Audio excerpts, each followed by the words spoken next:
అనేకమైనటువంటి రాజకీయ అంశాలు కూడా ఇక్కడ మనం మాట్లాడుకోవాల్సినటువంటి అవసరం ఉంది. దేశవ్యాప్తంగా జరుగుతున్నటువంటి ఓటు చోరీ ఏదైతే కార్యక్రమం ఉందో ఆ ఓటు చోరీ పైన కాంగ్రెస్ అండ్ ఇండియా కూటమి పక్షాలు ముక్త కంఠంతో భారతదేశ వ్యాప్తంగా నిరసనలు చేయడానికి ఆలోచన చేస్తూ ఉన్నాయి. దాంట్లో భాగంగా నిన్న రాహుల్ గాంధీ గారు మాట్లాడుతూ పిక్చర్ అభి బాకీయే అన్నాడు. పిక్చర్ అభి బాకీయే, మొత్తం ఈ దేశంలో ఎన్నికల సంఘాన్ని బట్టలు ఊడదీసి నడిబజార్లో నిలబెట్టేదాకా వదిలిపెట్టేటట్లు లేరనేటువంటి వ్యాఖ్యల్ని నర్మగర్భంగానే చెప్పిండు రాహుల్ గాంధీ. సో మొత్తానికి ఇప్పటికే ఎన్నికల సంఘం ఆత్మరక్షణలో పడింది. మీదికి డాంబికాలు ఎన్ని చెప్తా ఉన్నా కూడా ఈ ఓట్ల చోరీ కార్యక్రమంలో ఎన్నికల సంఘం పాత్ర స్పష్టంగా కనిపిస్తున్నట్టుగా తెలుస్తూ ఉంది. సో వైపు కర్ణాటక మహాదేవపుర అంశం తెర మీదకి రాగానే బీహార్లో ఉన్నటువంటి ఎన్నికల జాబితాను అది ఏది డిజిటల్ ఫార్మాట్లో ఏది చదవడానికి వీలు లేకుండా మార్చి పారేసినటువంటి ఉదాంతం ఎన్నికల సంఘం ఒక దొంగతనాన్ని కప్పిపుచ్చుకోవడానికి మరో దొంగతనం చేసినట్టుగా కనిపిస్తూ ఉంది. సో మొత్తానికి భారతదేశంలో ఎన్నికల సంఘం వర్సెస్ విపక్షాలు అనేటువంటి పరిస్థితి కనిపిస్తూ ఉంది. మెజారిటీ ప్రజల అభిప్రాయం కూడా ఎన్నికల సంఘం చోరు చేస్తూ ఉందనేటువంటి అభిప్రాయాన్ని మార్నింగ్ న్యూస్లో లైవ్ చూస్తున్నటువంటి ప్రజలు దాదాపు 78% మంది ఎన్నికల సంఘం చోర్ అని చెప్పి అభిప్రాయపడతా ఉన్నారు. ఈ నేపథ్యంలో ఎన్నికల సంఘం సంస్కరణలు, ఎన్నికల సంఘం పారదర్శకత, ఎన్నికల సంఘం ఒక ఇండిపెండెంట్ బాడీ అనేటువంటి అంశాలపైన సుదీర్ఘమైన చర్చ ఈ దేశంలో మొదలైంది. ఎక్కడ చూసినా ప్రజలు ఈ అంశం గురించే మాట్లాడుకుంటూ ఉన్నారు. ఇది దేశవ్యాప్తంగా మరో ఉద్యమానికి దారి తీయబోతున్నట్టుగా తెలుస్తూ ఉంది. ఎన్నికల సంఘం అంశం ఎక్కడి వరకు ముందుకెళ్తుంది, ఎన్నికల సంఘం ఇప్పటివరకైతే ఎలాంటి జవాబు ఇవ్వలేదు. ఎలాంటి జవాబు ఇవ్వకపోగా ప్రశ్నించిన వాళ్ళపైన దాడులు, అంటే ఓ రకమైన వ్యాఖ్యల దాడులకు దిగుతూ ఉంది ఎన్నికల సంఘం. ఇది ప్రజల స్వేచ్ఛను హరించేటువంటి కార్యక్రమంలాగా అనిపిస్తూ ఉంది. ఎన్నికల సంఘము తర్వాత ఇవన్నీ ఎంత పారదర్శకంగా ఉండాలి? ఇవాళ మన దేశంలో ఉందా? ప్రజలు స్వేచ్ఛగా ప్రశ్నించాలి, ప్రజలు స్వేచ్ఛగా బ్రతకాలి, అది డెమోక్రసీ. కానీ అదేది కనిపించట్లేదు ఈ దేశంలో. సో ఇక్కడ మనం స్వేచ్ఛ గురించి మాట్లాడుకోవాలంటే చాలా దుర్భరమైనటువంటి పరిస్థితి. మొత్తం భారతదేశం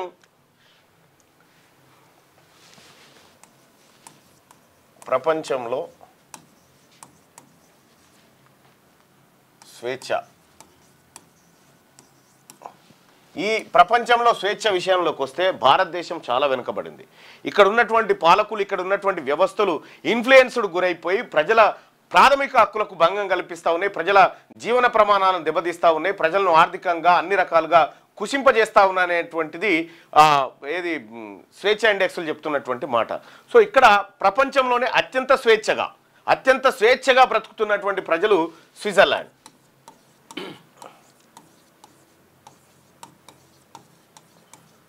స్విట్జర్లాండ్ ప్రజలు టాప్ 1లో ఉన్నారు. ఇక టాప్ 2లో వచ్చేసి న్యూజిలాండ్,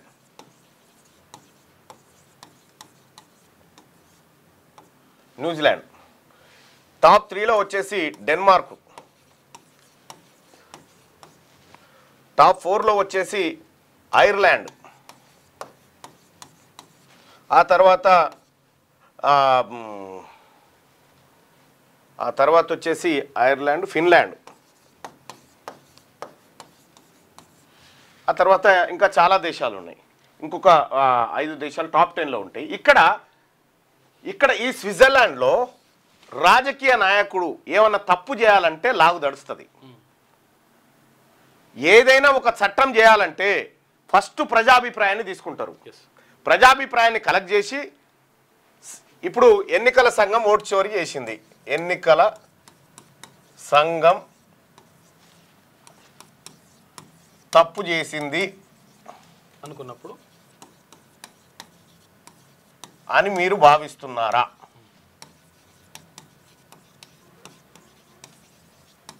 అనే ప్రశ్నను స్విట్జర్లాండ్ దేశ ప్రజలకి ప్రభుత్వం ఇస్తే తప్పు చేశారు, ఆప్షన్ 1, ఆప్షన్ 2 తప్పు చేయలేదు, 2 ఇందులో మీరు ఏదనుకుంటారు? ఇది ఎస్ తప్పు చేశారనుకో, ఈ తప్పు చేసిన వాళ్ళకి ఎలాంటి శిక్ష పడాలని మీరు కోరుకుంటున్నారు అని అడుగుతుంది ప్రభుత్వం. ఎస్ వీళ్ళని ఎట్టి పరిస్థితిలో ఉరి తీయాలి అని చెప్పి స్విట్జర్లాండ్ ప్రజలు చెప్పారనుకో, ప్రభుత్వం ఉరి తీసేస్తుంది. అంటే ఉరి లాంటి కఠినమైన కాకుండా చర్యలు తీసుకోవాలంటే స్విట్జర్లాండ్ ప్రజలు, ప్రభుత్వం అక్కడ ఉన్నప్పటికీ ప్రతి నిర్ణయంలో ప్రజల పాత్ర ఉంటుంది. అక్కడ ఒకవేళ ఈ పాలకుడు గనక ప్రజల అభిప్రాయాన్ని అడగలేదనుకో రైట్ టు రీకాల్ ఇంపోజ్ చేస్తారు. అక్కడ రైట్ టు రీకాల్ అంటే నేను చెప్పిన మాట ఇంటలేడు ఈ ప్రధానమంత్రి, చల్ నువ్వేమొద్దు పోద్దా అని చెప్పి మధ్యలోనే పదవిలోంచి దించేసేటువంటి హక్కు స్విట్జర్లాండ్ ప్రజలకు ఉంది. అట్లా చాలా దేశాల్లో ఉంది. ప్రజలకు ఇక్కడ స్వేచ్ఛ ఎక్కువ. ప్రజలు ప్రభుత్వాన్ని విమర్శించినా ప్రభుత్వం సరే మంచిది పొరపాటు అయిపోయిందని ప్రజల ముందు లొంగాల్సిందే తప్ప ఇంకొకటి లేదుగా ప్రభుత్వాలకు ఆప్షన్ అక్కడ. అందుకోసమే ఆ దేశాలు ఎందుకు ముందు వరుసలో ఉంటాయంటే ఇందుకోసమే ఉంటాయి అన్నట్టు. ఇక్కడ స్విట్జర్లాండ్లో ప్రత్యక్ష ప్రజాస్వామ్యం ఉంటుంది, బలమైన ఫెడరల్ వ్యవస్థ ఉంటుంది, స్థిరమైన ఆర్థిక వ్యవస్థ కారణంగా ఈ దేశం ఎప్పుడు ముందంజలోనే ఉంటుంది స్వేచ్ఛలో. ఇక న్యూజిలాండ్ పౌర హక్కులు, పారదర్శకత, ప్రభుత్వానికి సుస్థిర ప్రజాస్వామ్యానికి ఈ దేశం ప్రసిద్ధి చెందింది న్యూజిలాండ్. ఇక ఐర్లాండ్ విషయానికి వస్తే పౌరుల వ్యక్తిగత ఆర్థిక స్వేచ్ఛలకు ప్రాధాన్యత ఇస్తుంది.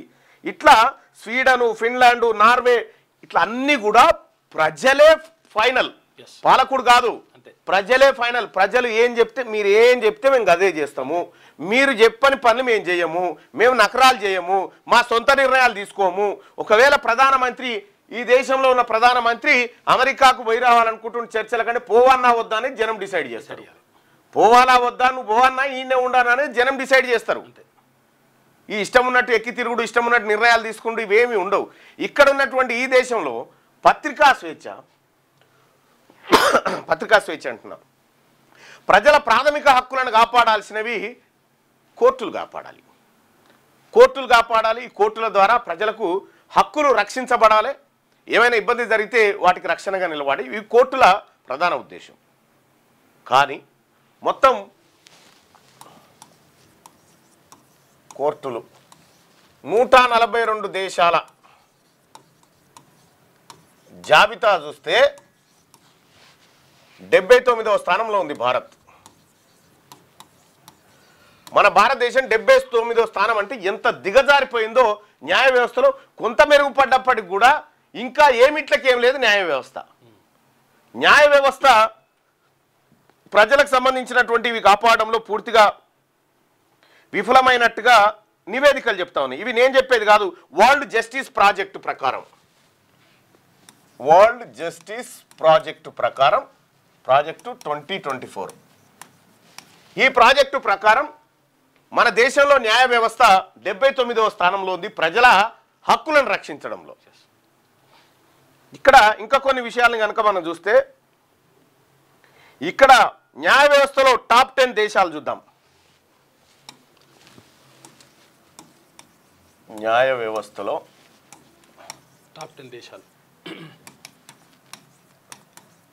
దేశాలు. ఒక దేశం వచ్చేసి డెన్మార్క్. ఈ డెన్మార్క్ కాడ న్యాయమూర్తులు కానీ లేకపోతే ఇంకోరు కానీ ఎవడి మాట అయినది లేదు.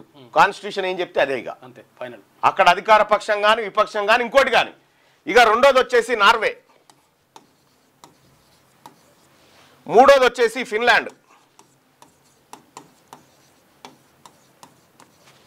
నాలుగోది వచ్చేసి స్వీడన్, ఐదోది వచ్చేసి జర్మనీ,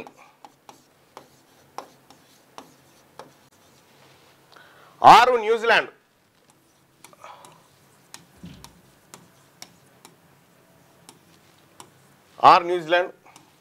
ఏడు వచ్చేసి లగ్జెంబర్గ్, ఎనిమిది వచ్చేసి కెనడా, తొమ్మిది వచ్చేసి ఎస్టోనియా, 10 వచ్చేసి ఐర్లాండ్. ఇక్కడ న్యాయ వ్యవస్థలో పకడ్బందీగా న్యాయాన్ని అమలు చేసేటువంటి అంటే ఇక్కడ ఉన్నటువంటి ప్రజలకు ఈ దేశాల్లో ఉన్నటువంటి ప్రజలకు న్యాయ వ్యవస్థ మీద బలమైన నమ్మకం ఉంది. అత్యంత బలమైన నమ్మకం ఈ దేశాల్లో కనిపిస్తుంది. యుఎస్ కూడా ఉంది. యుఎస్ కూడా ఉన్నప్పటికీ కూడా కాకపోతే అది టాప్ 10 దేశాల్లో యుఎస్ లేదు. అయితే ఇక్కడ వరల్డ్ జస్టిస్ ప్రాజెక్టు విడుదల చేసినటువంటి 2024 రూల్ ఆఫ్ లా ఇండెక్స్లో భారతదేశం 79వ స్థానానికి పోవడం అంటే ఈ దేశంలో న్యాయ వ్యవస్థ కూడా సరైన క్రమంలో అంటే ఇంకా ఏది అందుకోవాల్సినటువంటి స్థాయిని అందుకోలేకపోతుంది అనేటువంటి అంశాలు. ఇవి ఏ అంశాల ఆధారంగా అంటే ప్రాథమిక హక్కులు ఆధారంగా, ప్రధానంగా ప్రాథమిక హక్కులు, పౌరుల ప్రాథమిక హక్కులు రక్షించబడతా ఉన్నాయా, ప్రాథమిక హక్కులకు వర్సెస్ ప్రభుత్వానికి ఘర్షణ జరిగినప్పుడు కోర్టులు ప్రాథమిక హక్కుల వైపే నిలబడేటువంటి పరిస్థితి దేశాల్లో ఉంటది. మళ్ళా అవినీతి లేదు, మళ్ళా అవినీతి అనేది ఈ ప్రాంతంలో కనిపించదు మీకు. ఏది ఈ న్యాయ వ్యవస్థలో ప్రజలే ఫైనల్, మళ్ళా ప్రజలే ఫైనల్. అయితే ఇంకా కొన్ని విషయాలు చూసుకుంటే ఇక్కడ ఈ దేశాల్లో జపాన్ ఇంకా కొన్ని దేశాల్లో న్యాయమూర్తుల నియామకం ఎట్లుంటుందంటే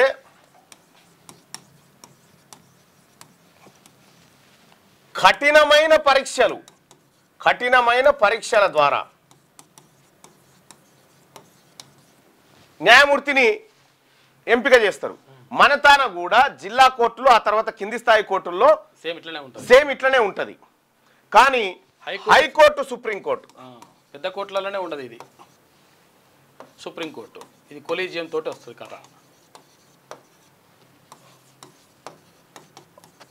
ఆర్టికల్ 117, ఆర్టికల్ 124 ఇదే అనుకుంటా. దీని ద్వారా మన తాన నియామకాలు జరుగుతాయి. సుప్రీంకోర్టు ఇదేంటంటే కొలీజియం వ్యవస్థ. కొలీజియం వ్యవస్థ లేదు భారత రాజ్యాంగంలో. కొలీజియం అనే పదమే లేదు. మరి ఎట్లా ఇప్పుడు అది కథ. ఇప్పుడు అసలు కథ అదే. భారత రాజ్యాంగంలో కొలీజియం అనేటువంటి పదమే లేదు. 124 సుప్రీంకోర్టు 124(2), హైకోర్టు వచ్చేసి 217(1). ఇది ఈ ఆర్టికల్స్లో. ఈ ఆర్టికల్స్లో హైకోర్టు, సుప్రీంకోర్టు న్యాయమూర్తుల నియామకం దగ్గర కొలీజియం అనేటువంటి పదమే లేదు. సుప్రీంకోర్టే కొన్ని తీర్పుల ద్వారా కొలీజియం వ్యవస్థను బలపరిచింది. దానికి ఎలాంటి చట్టబద్ధత లేదు, కొలీజియంకి ఎలాంటి చట్టబద్ధత లేదు. కానీ సుప్రీంకోర్టు తనకున్న విశేష అధికారాలతోటి ఈ కొలీజియం వ్యవస్థను తయారు చేసింది. తీసుకొచ్చి కూర్చోబెట్టచ్చు. ఇందులో కూడా సీనియర్ న్యాయవాదులు లేకపోతే ప్రభుత్వం తరఫున వాదించినటువంటి వాళ్ళని నియామకంలోకి తీసుకొని కొలీజియం వ్యవస్థలోకి తీసుకొస్తారు. 10 సంవత్సరాలు ఇక్కడ న్యాయ వ్యవస్థ, మన న్యాయ వ్యవస్థ సరే కొలీజియం వ్యవస్థ పారదర్శకంగా ఉండడం మంచిది. కానీ బంధుప్రీతికి ఎక్కువ ఏది ఆయన తాత జడ్జి అయితే మనవడు జడ్జి, అల్లుడు జడ్జి, కొడుకు జడ్జి, ఈ కార్యక్రమాలు ఉండడం ద్వారా న్యాయ వ్యవస్థలో బంధుప్రీతి పెరిగిపోయింది. ఇట్లా మన న్యాయ వ్యవస్థ 79వ స్థానంలో ఉండడానికి ప్రధానమైనటువంటి కారణాల్లో ఇది కూడా ఒకటి. అయితే దీంట్లో రాజకీయ జోక్యం తక్కువ ఉంటుందని చెప్తారు. కానీ రాజకీయ జోక్యమే ఎక్కువ ఉంటుంది. సిఫార్సు చేసే కాడ రాజకీయ జోక్యాలు స్పష్టంగా కనిపిస్తాయి. కొలీజియం సిఫార్సు చేసిన వాటిని ప్రభుత్వం ఆమోదించాల్సిందే, తప్పదు. అక్కడ రిజెక్ట్ చేసి మళ్ళీ పంపితే మళ్ళీ ఆమోదించాల్సిందే. అటువంటిది అంటే రాజ్యాంగంలో ఎక్కడ కూడా కొలీజియం అనేటువంటి పదం లేదు. కానీ వాళ్ళ అవసరాల కోసం కొలీజియంని ఆ వ్యవస్థను తయారు చేసుకున్నారు.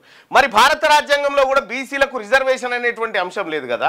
మరి సుప్రీంకోర్టు ప్రత్యేకంగా జోక్యం చేసుకొని బీసీల రిజర్వేషన్ గురించి ఈ వ్యవస్థను తయారు చేయొచ్చు కదా.